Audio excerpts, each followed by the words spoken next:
Hi there, my name is Diana Isaacs. I'm a clinical pharmacist and a diabetes care and education specialist at the Cleveland Clinic Diabetes Center. And today I want to talk about something called time in range. And I'm going to go ahead and share something for a second.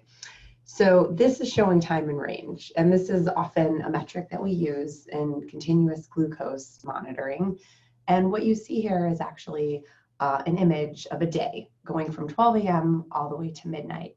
And so what is this target, this time in range that we're trying to achieve? So it's actually 70 to 180.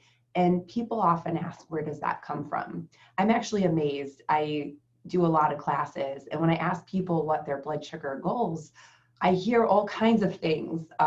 But just so you know, according to the American Diabetes Association, the goal for most people is, if it's fasting or it's been 4 hours or more since eating, to try to keep the blood sugars between 80 to 130. If it's after eating, we expect that the blood sugar is going to rise. And so generally it's going to peak 1 to 2 hours after eating.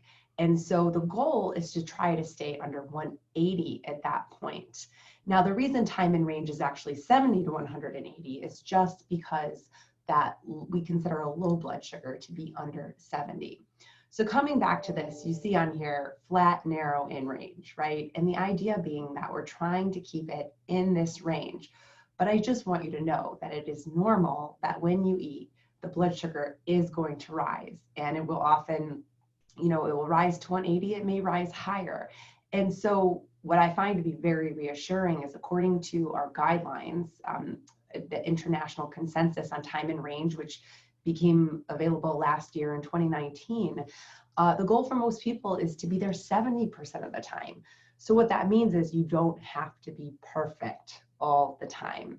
But hopefully this at least provides a summary for you on what those targets are for time in range. Thanks for listening.